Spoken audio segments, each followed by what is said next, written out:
6 years have passed since I last stood in this grand hall and addressed a world that was prosperous and at peace in my first term. Since that day, the guns of war have shattered the peace I forged on 2 continents. An era of calm and stability gave way to one of the great crises of our time. And here in the United States, 4 years of weakness, lawlessness, and radicalism under the last administration delivered our nation into a repeated set of disasters. Thank you very much. Very much appreciated.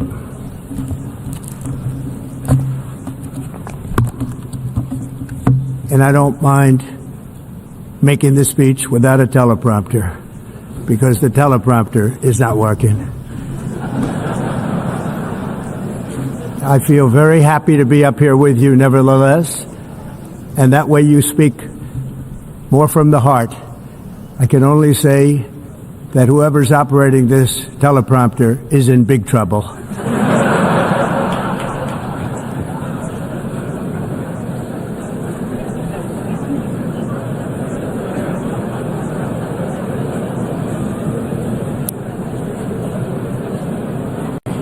Hello, Madam First Lady.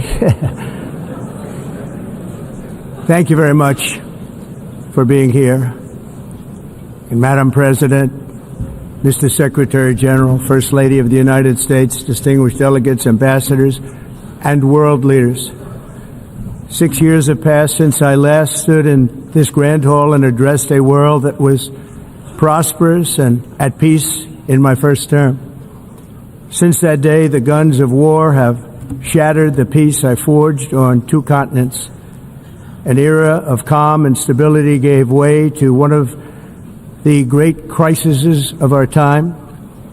And here in the United States, 4 years of weakness, lawlessness, and radicalism under the last administration delivered our nation into a repeated set of disasters.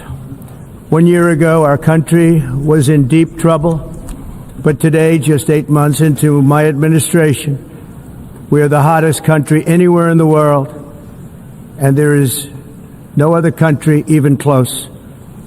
America is blessed with the strongest economy, the strongest borders, the strongest military, the strongest friendships, and the strongest spirit of any nation on the face of the earth.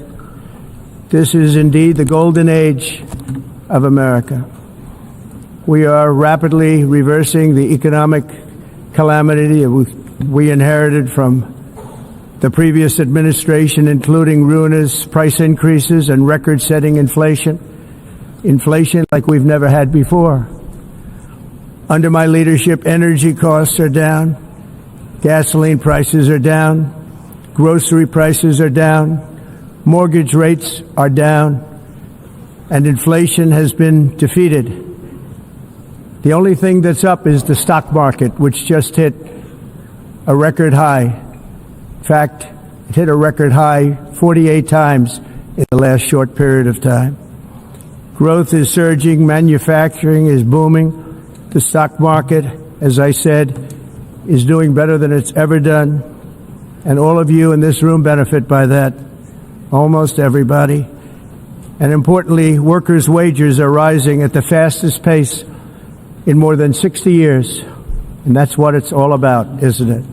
In 4 years of President Biden, we had less than $1 trillion of new investment into the United States. In just 8 months since I took office, we have secured commitments and money already paid for $17 trillion. Think of it, 4 years, less than $1 trillion, 8 months, much more than $17 trillion is being invested in the United States, and it's now pouring in from all parts of the world. We've implemented the largest tax cuts in American history and the largest regulation cuts in American history, making this once and again the best country on earth to do business. And many of the people in this room are investing in America, and it's turned out to be an awfully good investment during this 8-month period. In my first term, I built the greatest economy in the history of the world. We had the best economy ever, history of the world. And I'm doing the same thing again, but this time it's actually much bigger and even better. The numbers far surpass my record-setting first term. On our southern border, we have successfully repelled a colossal invasion. And for the last 4 months, and that's 4 months in a row, the number of illegal aliens admitted and entering our country has been 0. Hard to believe, because if you look back just a year ago, it was millions and millions of people pouring in from all over the world, from prisons, from mental institutions, drug dealers. All over the world they came. They just poured into our country with the ridiculous open border policy of the Biden administration. Our message is very simple. If you come illegally into the United States, you're going to jail, or you're going back to where you came from, or perhaps even further than that. You know what that means. I want to thank the country of El Salvador for the successful and professional job they've done in receiving and jailing so many criminals that entered our country. And it was under the previous administration that the number became record-setting, and they're all being taken out. We have no choice. And other countries have no choice, because other countries are in the exact same situation with immigration. It's destroying your country, and you have to do something about it. On the world stage, America is respected again like it has never been respected before. You think about 2 years ago, 3 years ago, 4 years ago, or 1 year ago, we were a laughingstock all over the world. At the NATO summit in June, virtually all NATO members formally committed to increase defense spending at my request from 2% to 5% of GDP, making our alliance far stronger and more powerful than it was ever before. In May, I traveled to the Middle East to visit my friends and rebuild our partnerships in the Gulf and those valued relationships with Saudi Arabia, Qatar, and the UAE and other countries are now, I believe, closer than ever before. My administration has negotiated one historic trade deal after another, including with the United Kingdom, the European Union, Japan, South Korea, Vietnam, Indonesia, the Philippines, Malaysia, and many, many others. Likewise, in a period of just 7 months, I have ended 7 unendable wars. They said they were unendable. You're never going to get them solved. Some were going for 31 years, 2 of them, 31, think of it, 31 years. One was 36 years. One was 28 years. I ended 7 wars. And in all cases, they were raging with countless thousands of people being killed.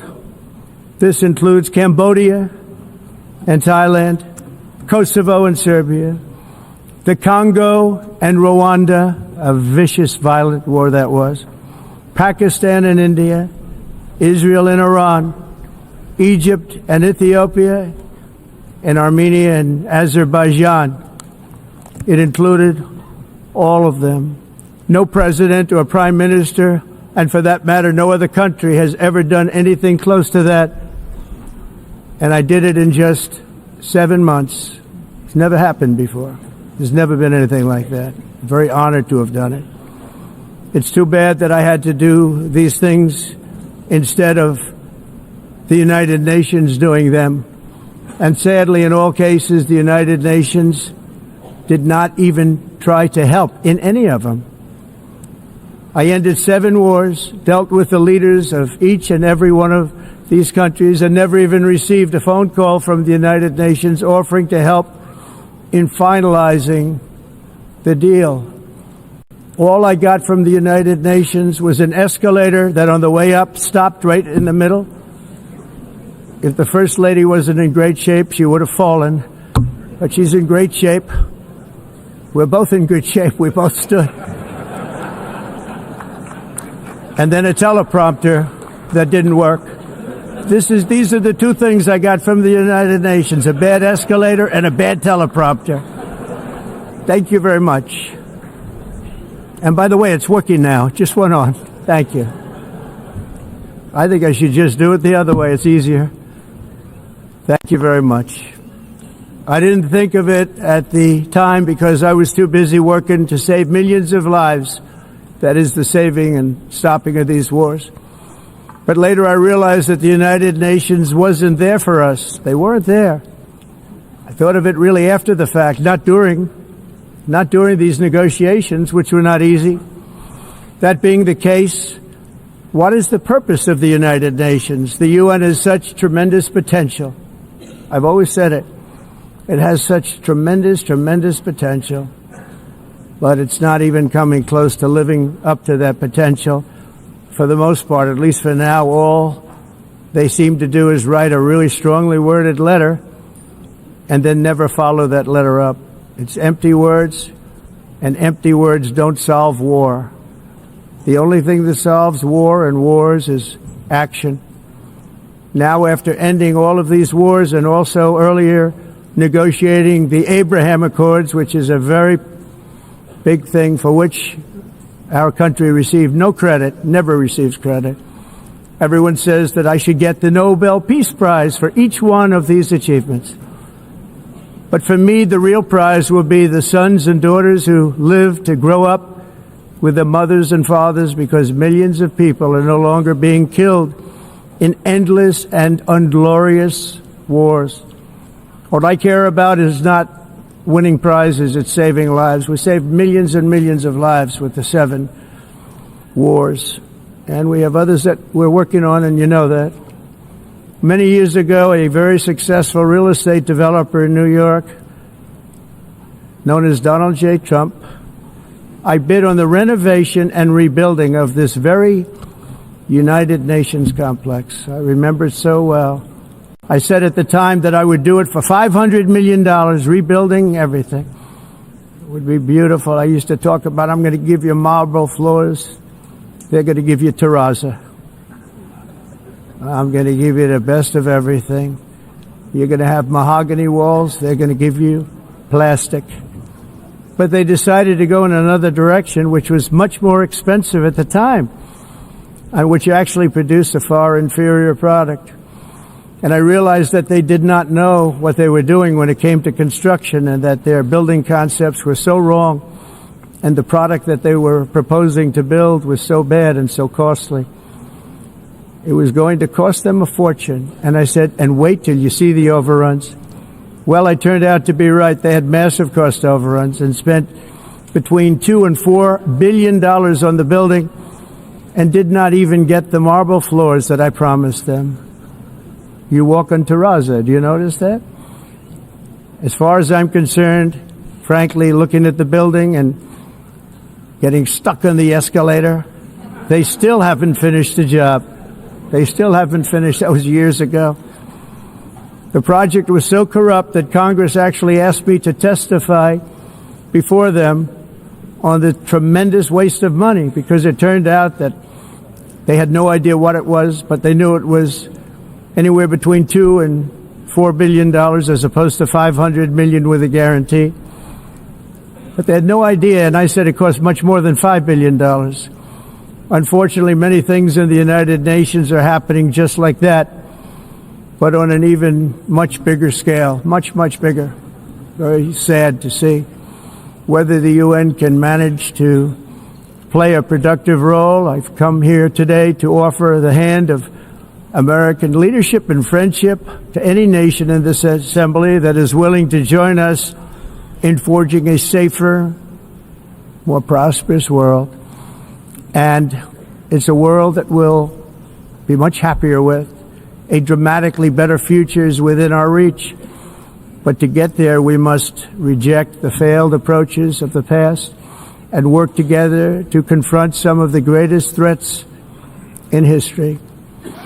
There is no more serious danger to our planet today than the most powerful and destructive weapons ever devised by man, of which the United States, as you know, has many.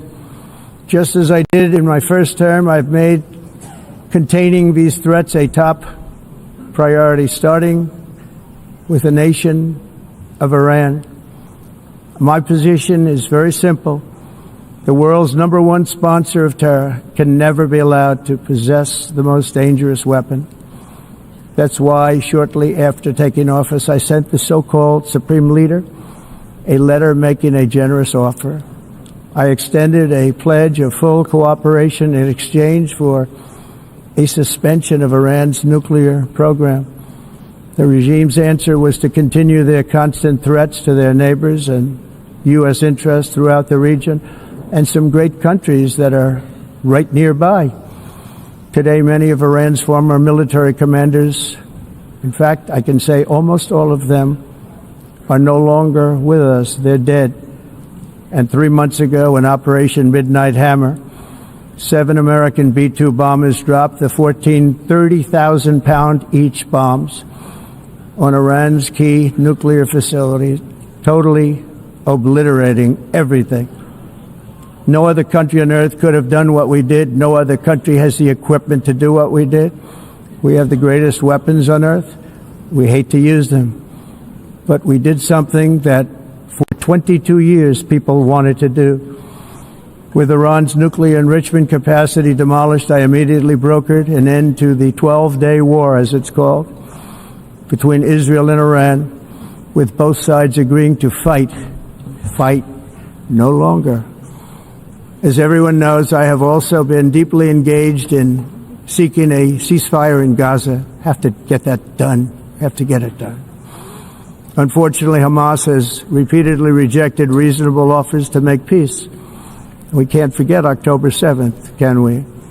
Now, as if to encourage continued conflict, some of this body is seeking to unilaterally recognize a Palestinian state. The rewards would be too great for Hamas terrorists for their atrocities. This would be a reward for these horrible atrocities, including October 7th, even while they refuse to release the hostages or accept a ceasefire. Instead of giving to Hamas and giving so much, because they've taken so much, they have taken so much. This could have been solved so long ago. But instead of giving in to Hamas's ransom demands, those who want peace should be united with one message: release the hostages now. Just release the hostages now. Thank you.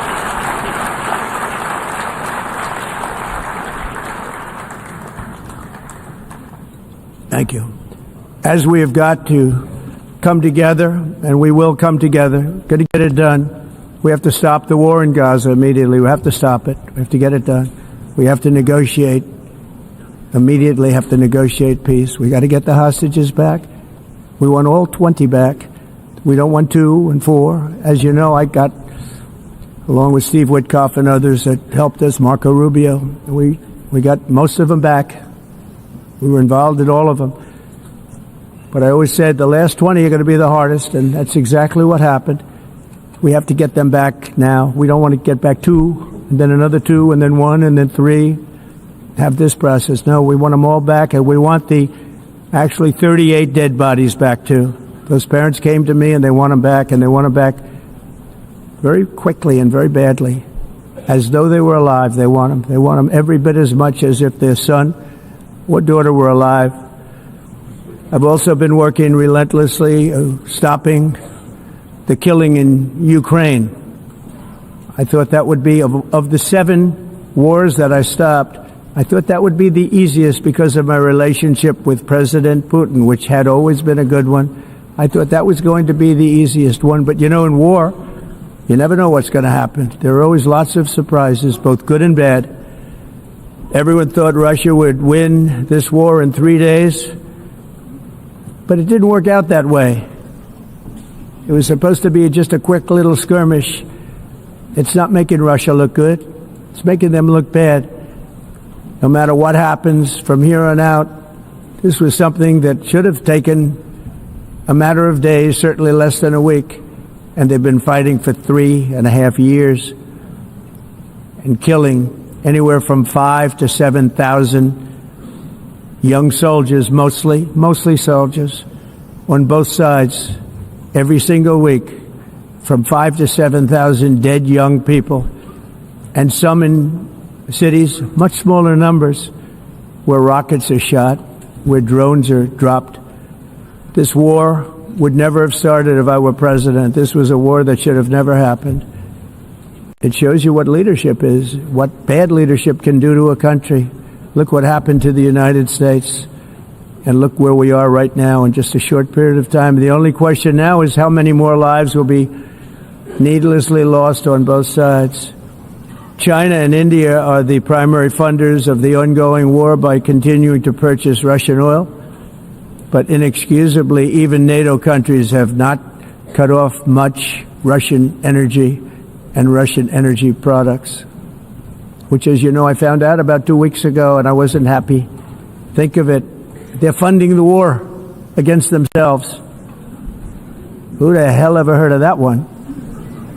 In the event that Russia is not ready to make a deal to end the war, then the United States is fully prepared to impose a very strong round of powerful tariffs, which would stop the bloodshed, I believe, very quickly. But for those tariffs to be effective, European nations, all of you are gathered here right now, would have to join us in adopting the exact same measures.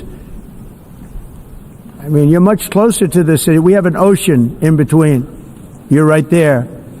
And Europe has to step it up. They can't be doing what they're doing. They're buying oil and gas from Russia while they're fighting Russia.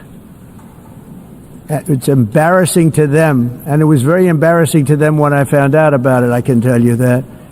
They have to immediately cease all energy purchases from Russia. Otherwise, we're all wasting a lot of time. So I'm ready to discuss this. We're going to discuss it today with the European nations, all gathered here. I'm sure they're thrilled to hear me speak about it, but that's the way it is. I like to speak my mind and speak the truth. As we seek to reduce the threat of dangerous weapons today, I'm also calling on every nation to join us in ending the development of biological weapons once and for all. And biological is terrible, and nuclear is even beyond, and we include nuclear in that. We want to have a cessation of the development of nuclear weapons. We know, and I get to view it all the time. Sir, would you like to see? And I look at weapons that are so powerful that we just can't ever use them. If we ever use them, the world literally might come to an end. There would be no United Nations to be talking about. There would be no nothing. Just a few years ago, reckless experiments overseas gave us a devastating global pandemic. Yet despite that worldwide catastrophe, many countries are continuing extremely risky research into bioweapons and man-made pathogens. This is unbelievably dangerous. To prevent potential disasters, I'm announcing today that my administration will lead an international effort to enforce biological weapons convention, which is going to be meeting with the top leaders of the world by pioneering an AI verification system that everyone can trust. Hopefully the UN can play a constructive role, and it will also be one of the early projects under AI. Let's see how good it is, because a lot of people are saying it could be one of the great things ever, but it also can be dangerous, but it could be put to tremendous use and tremendous good, and this would be an example of that. Not only is the UN not solving the problems it should, too often, it's actually creating new problems for us to solve. The best example is the number one political issue of our time, the crisis of uncontrolled migration. It's uncontrolled. Your countries are being ruined. The United Nations is funding an assault on Western countries and their borders. In 2024, the UN budgeted $372 million in cash assistance to support an estimated 624,000 migrants journeying into the United States.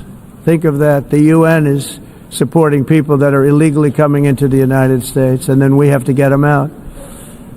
The UN also provided food, shelter, transportation, and debit cards to illegal aliens. Can you believe that? On the way to infiltrate our southern border. Millions of people came through that southern border. Just a year ago, millions and millions of people were pouring in, 25 million altogether over the 4 years of the incompetent Biden administration. And now we have it stopped, totally stopped. In fact, they're not even coming anymore because they know they can't get through. But what took place is totally unacceptable. The UN is supposed to stop invasions, not create them and not finance them. In the United States, we reject the idea that mass numbers of people from foreign lands can be permitted to travel halfway around the world, trample our borders, violate our sovereignty, cause unmitigated crime, and deplete our social safety net. We have reasserted that America belongs to the American people, and I encourage all countries to take their own stand in defense of their citizens as well. You have to do that because I see it. I'm not mentioning names. I see it, and I can call every single one of them out. You're destroying your countries. They're being destroyed. Europe is in serious trouble. They've been invaded by a force of illegal aliens like nobody's ever seen before. Illegal aliens are pouring into Europe. Nobody is ever, and nobody's doing anything to change it, to get them out. It's not sustainable. And because they choose to be politically correct, they're doing just absolutely nothing about it. And I have to say, I look at London where you have a terrible mayor, terrible mayor. And it's been so changed. Now they want to go to Sharia law. But you're in a different country. You can't do that. Both the immigration and their suicidal energy ideas will be the death of Western Europe if something is not done immediately. This cannot be sustained. What makes the world so beautiful is that each country is unique. But to stay this way, every sovereign nation must have the right to control their own borders. You have the right to control your borders, as we do now, and to limit the sheer numbers of migrants entering their countries and paid for by the people of that nation that were there and that built that particular nation at the time. They put their blood, sweat, tears, money into that country, and now they're being ruined. Proud nations must be allowed to protect their communities and prevent their societies from being overwhelmed by people they have never seen before, with different customs, religions, with different everything. Where migrants have violated laws, lodged false asylum claims, or claimed refugee status for illegitimate reasons, they should, in many cases, be immediately sent home. And while we will always have a big heart for places and people that are struggling and truly compassionate, answers will be given. We have to solve the problem, and we have to solve it in their countries, not create new problems in our countries. And we are very helpful to a lot of countries that are just not able to send their people anymore. They used to send them to us in caravans of 25,000, 30,000 people each. These massive caravans of people pouring into our country, totally unchecked and unvetted. But not anymore. According to the Council of Europe in 2024, almost 50% of inmates in German prisons were foreign nationals or migrants. In Austria, the number was 53% of the people in prisons were from places that weren't from where they are now. In Greece, the number was 54%, and in Switzerland, beautiful Switzerland, 72% of the people in prisons are from outside of Switzerland. When your prisons are filled with so-called asylum seekers who repaid kindness, and that's what they did, they repaid kindness with crime, it's time to end the failed experiment of open borders. You have to end it now. See, I can tell you, I'm really good at this stuff. Your countries are going to hell. In America, we've taken bold action to swiftly shut down uncontrolled migration. Once we started detaining and deporting everyone who crossed the border, and removing illegal aliens from the United States, they simply stopped coming. They're not coming anymore. We're getting a lot of credit, but they're not coming anymore. This was a humanitarian act for all involved, because on the trips up, thousands of people a week were dying. Women were being raped. Nobody's ever seen anything like it. Raped, horribly beaten, raped. On the trip up, the journey up, it was a long walk. It was a long, arduous journey, indeed. And it was also a historic victory against human trafficking throughout the region. What we did was a victory, and we saved so many lives of people that wouldn't make the journey. That journey was loaded up with death. Loaded up with death. Dead bodies all along the roads of jungles to get up. They go through jungles, they go through areas so hot you couldn't breathe. They were dying of suffocation. Areas so hot that you couldn't breathe. Dead bodies all over. By them not coming, we're saving tremendous numbers of lives. My people have done a fantastic job in doing what they did, and the American public agrees with it. I mean, I was very proud to see this morning I have the highest poll numbers I've ever had. Part of it is because of what we've done on the border. I guess the other part is what we've done in the economy. Joe Biden's policies empowered murderous gangs, human smugglers, child traffickers, drug cartels, and prisoners from all over the world. The previous administration also lost nearly 300,000 children. Think of that. They lost more than 300,000 children, little children, who were trafficked into the United States on the Biden watch, many of whom have been raped, exploited, and abused, and sold. Sold. Nobody talks about that. The fake news doesn't write about it. With many others, young children who are missing or dead. And we found a lot of these children, and we're sending them back, and we've been sending them back to their parents. They said, nobody knows who they are. They said, where do you come from? And they'll give us a country, and we'll find out, and we'll figure it out, and we'll bring them back to their homes. And the mother and father rush to the door, and their tears in their eyes. They can't believe that they're seeing their son or daughter, their little son or daughter again. We've done almost 30,000 of them so far. Any system that results in the mass trafficking of children is inherently evil. Yet that is exactly what the globalist migration agenda has done, and it's what it's all about. In America, those days, as you know, are over. The Trump administration is working, and we are continuing to work to track down the villains that are causing this problem, and also, as I said, to get back the 30,000 we've already returned. Now I think we're going to have another. We're going to find a lot. You're not going to find all of them. 300, more than 300,000. They're lost or they're dead. They're lost or they're dead because of the animals that did this. To protect our citizens, I've also designated multiple savage drug cartels as far as and you see this, and you see it happening right before your eyes. Let's put it this way. People don't like taking big loads of drugs in boats anymore. There aren't too many boats that are traveling on the seas by Venezuela. They tend not to want to travel very quickly anymore. And we've virtually stopped drugs coming into our country by sea. We call them the water drugs. They kill hundreds of thousands of people. I've also designated multiple savage drug cartels as far as foreign terrorist organizations, along with two bloodthirsty transnational gangs, probably the worst gangs anywhere in the world, MS-13 and Tren de Aragua. Tren de Aragua is from Venezuela, by the way. Such organizations torture, maim, mutilate, and murder with impunity. They're the enemies of all humanity. For this reason, we've recently begun using the supreme power of the United States military to destroy Venezuelan terrorists and trafficking networks led by Nicolas Maduro. To every terrorist thug smuggling poisonous drugs into the United States of America, please be warned that we will blow you out of existence. That's what we're doing. We have no choice.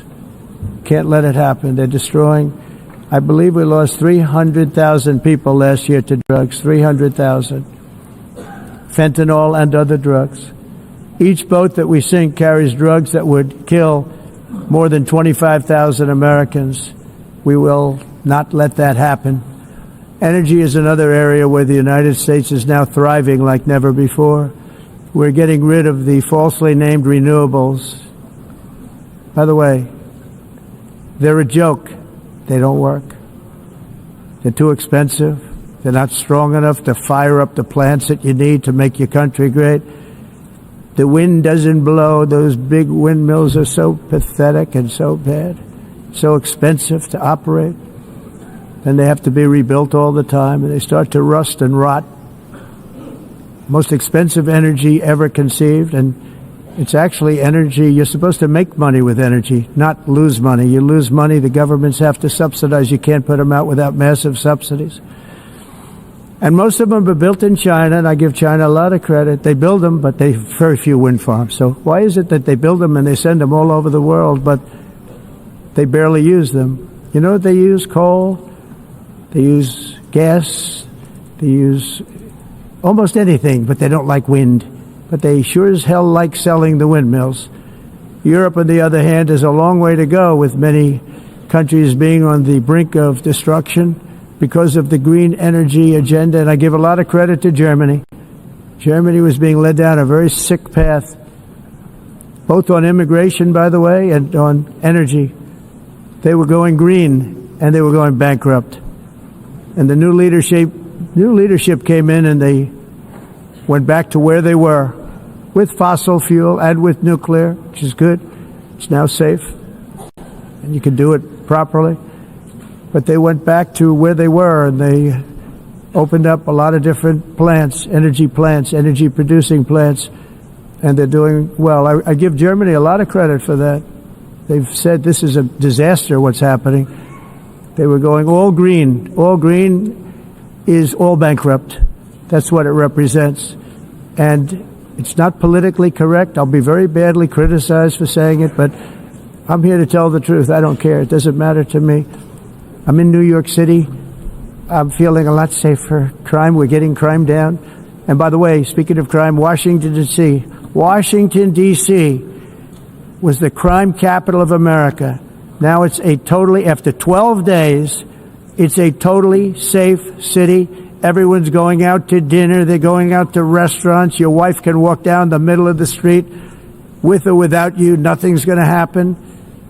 My people have done a fantastic job. And yes, I called in the National Guard, and the National Guard took care of business, and they weren't politically correct, but they took care of business. We got 1,700 career criminals out, brought them back to where they came from, the countries where they came from, or put them in jails.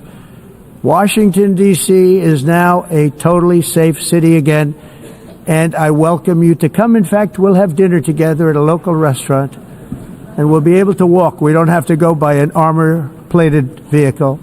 We'll walk right over there from the White House. They've given up their powerful edge, a lot of the countries that we're talking about, in oil and gas, such as essentially closing the great North Sea oil. Oh, the North Sea, I know it so well. Aberdeen was the oil capital of Europe, and there's tremendous oil that hasn't been found in the North Sea. Tremendous oil. And I was with the Prime Minister I respect and like a lot, and I said, you're sitting with the greatest asset. They essentially closed it by making it so highly taxed that no developer, no oil company can go there. They have tremendous oil left, and more importantly, they have tremendous oil that hasn't even been found yet. And what a tremendous asset for the United Kingdom. And I hope the Prime Minister is listening, because I told it to him 3 days in a row. That's all he heard. North Sea oil, North Sea, because I want to see them do well. I want to stop seeing them ruining that beautiful Scottish and English countryside with windmills and massive solar panels that go 7 miles by 7 miles, taking away farmland. But we're not letting this happen in America. In 1982, the executive director of the United Nations Environmental Program predicted that by the year 2000, climate change would cause a global catastrophe. He said that it will be irreversible, as any nuclear holocaust would be. This is what they said at the United Nations. What happened? Here we are. Another UN official stated in 1989 that within a decade, entire nations could be wiped off the map by global warming. Not happening. You know, it used to be global cooling. If you look back years ago in the 1920s and the 1930s, they said, global cooling will kill the world. We have to do something.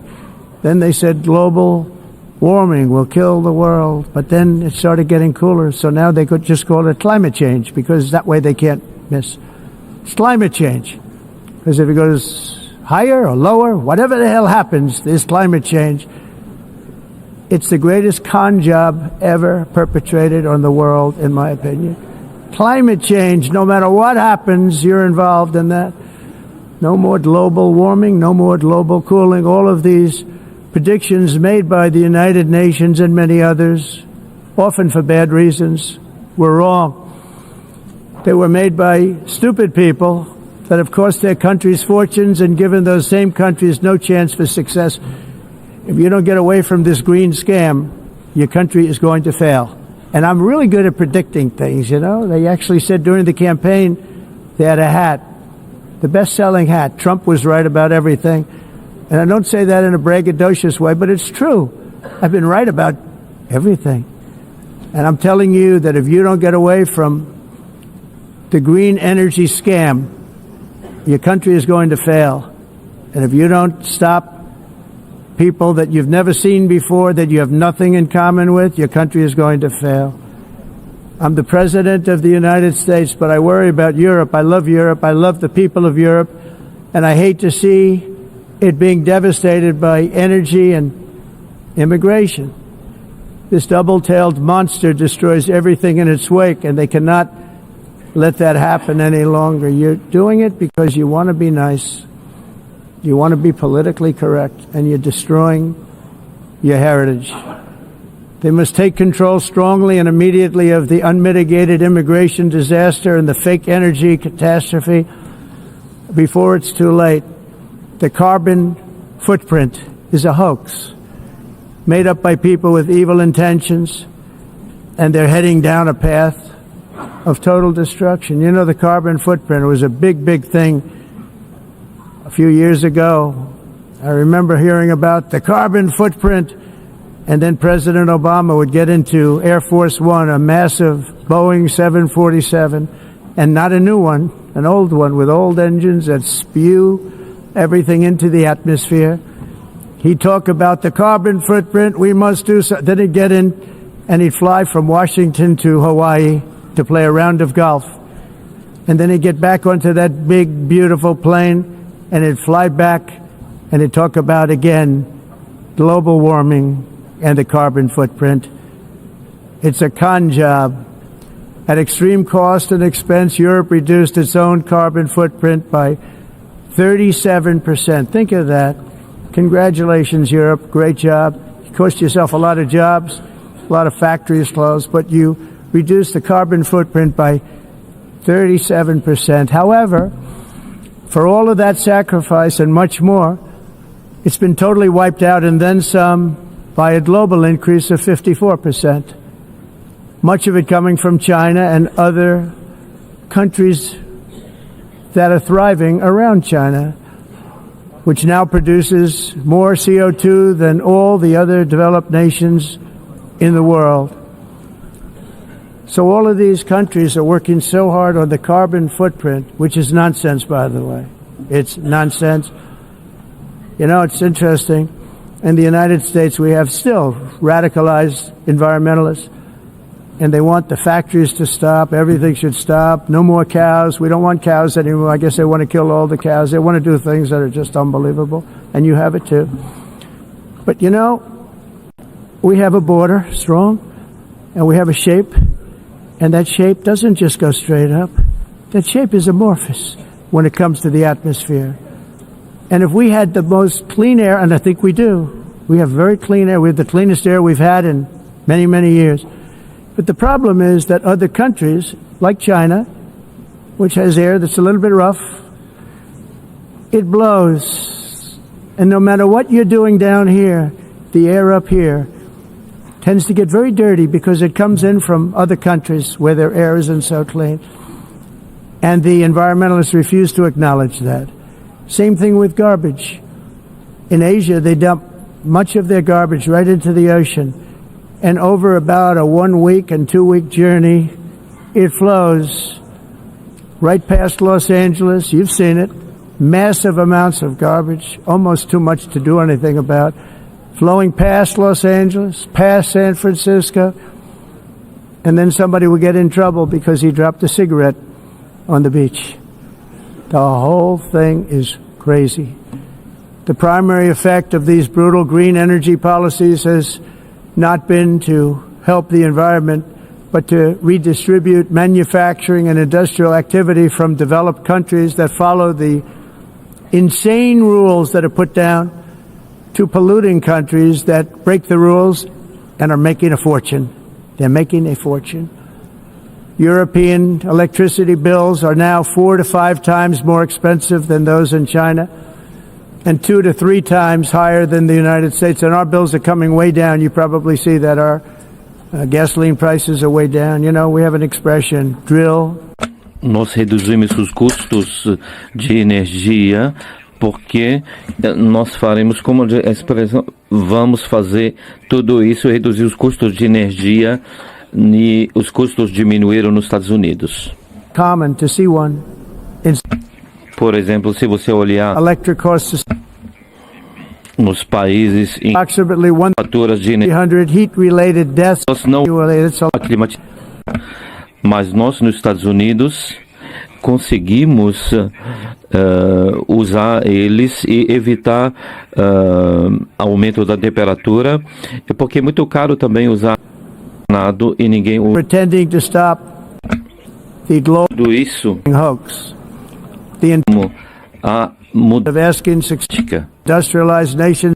Esse agenda mundialista não tem nenhum sentido. Entire societies must be rejected and it must be immediate.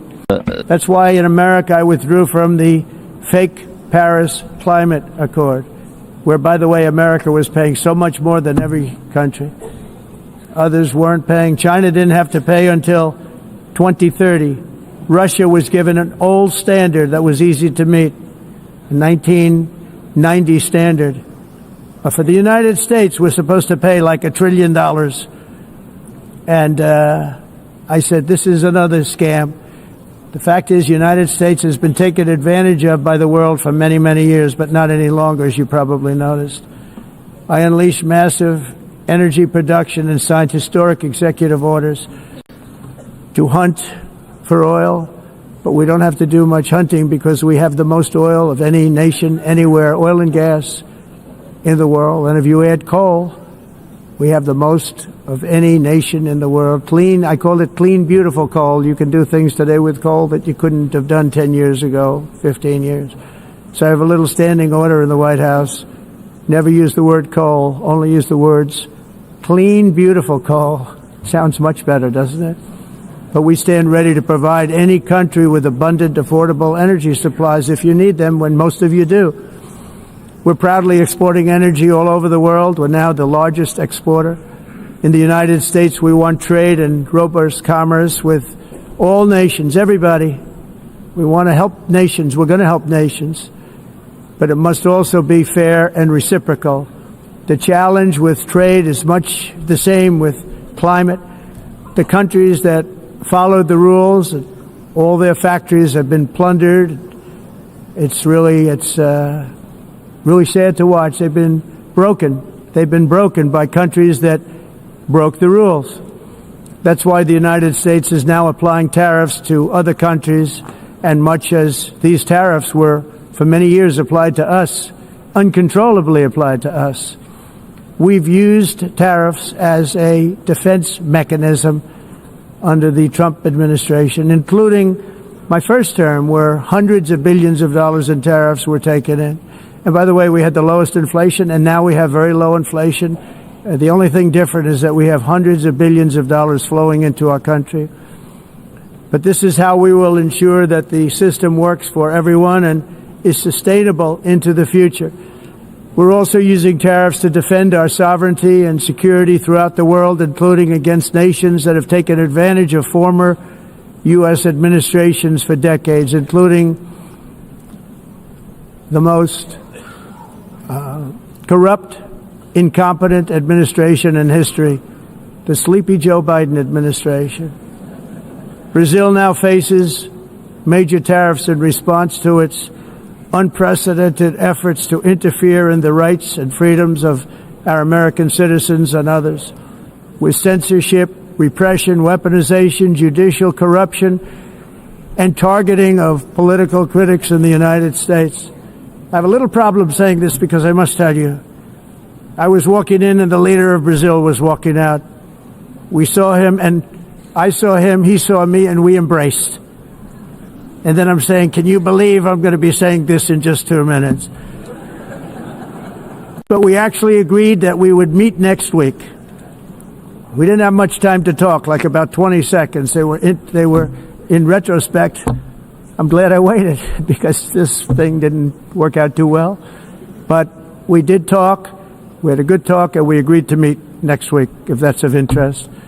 But he seemed like a very nice man, actually. He liked me, I liked him. But if you, and I only do business with people I like. When I don't like them, I don't like them. But we had, at least for about 39 seconds, we had excellent chemistry. It's a good sign.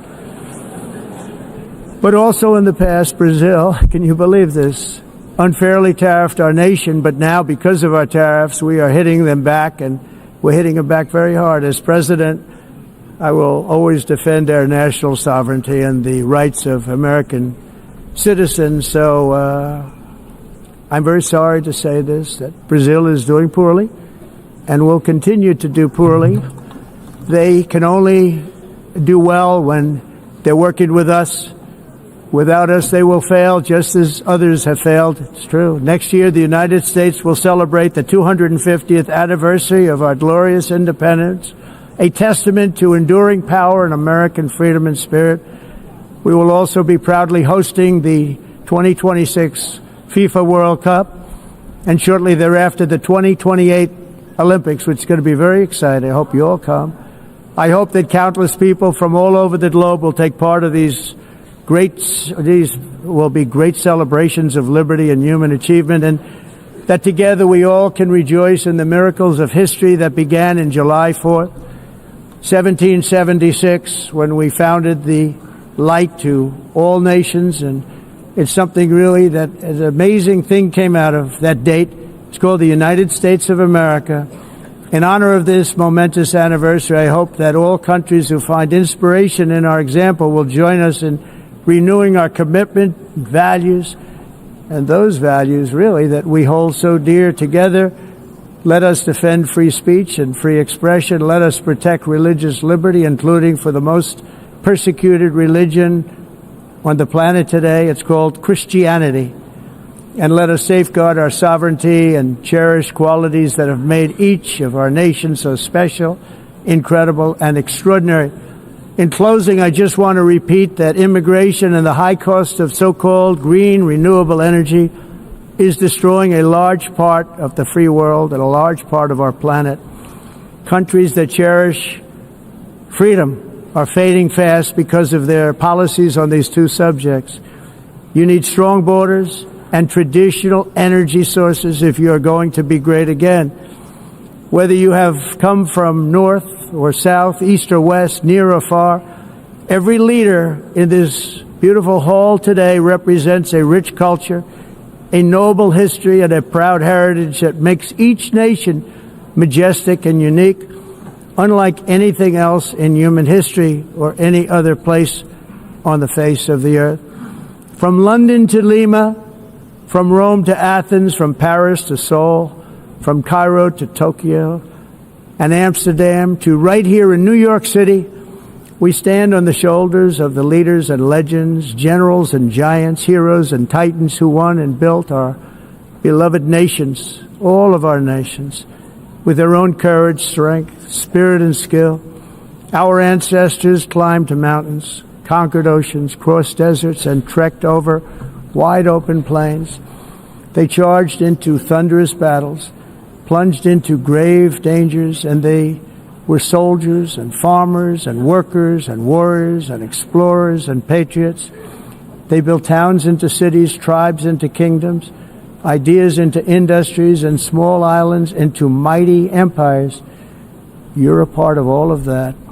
They were champions for their people who never gave up and who never, ever gave in. Their values defined our national identities. Their visions forged our magnificent destiny. Everybody in this room is a part of it in your own way. Each of us inherits the deeds and the myths, the triumphs, the legacies of our own heroes and founders who so bravely showed us the way. Our ancestors gave everything for homelands that they defended with pride, with sweat, with blood, with life, and with death. Now the righteous task of protecting the nations that they built belongs to each and every one of us. So together let us uphold our sacred duty to our people and to our citizens. Let us protect their borders, ensure their safety, preserve their cultures, treasure, and traditions, and fight for their precious dreams and their cherished freedoms. And in friendship and really a beautiful vision, let us all work together to build a bright, beautiful planet, a planet that we all share, a planet of peace and a world that is richer, better, and more beautiful than ever before. That can happen. It will happen. It will happen, and I hope it can happen and start right now, right at this moment. We'll turn it around. We're going to make our countries better, safer, more beautiful. We're going to take care of our people. Thank you very much. It's been an honor. God bless the nations of the world. Thank you very much. Bye.